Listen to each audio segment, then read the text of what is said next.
ng aking katulad na di na makalipat.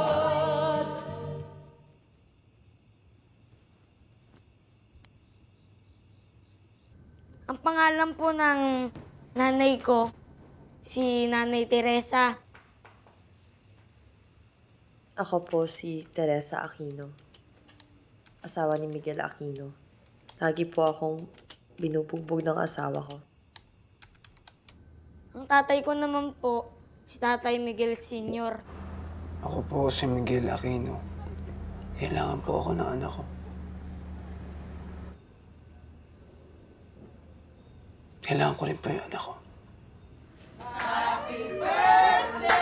Happy birthday! Alam niyo po, sa magulang ko po, maraming salamat po at mahal na mahal ko po kayo. Kasi po, kung hindi po dahil sa inyo, wala po ako ngayon dito eh.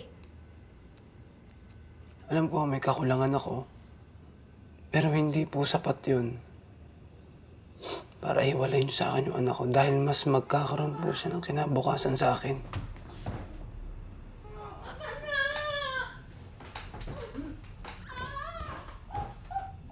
Hindi ito ang buhay na pinangarap ko para sa sarili ko.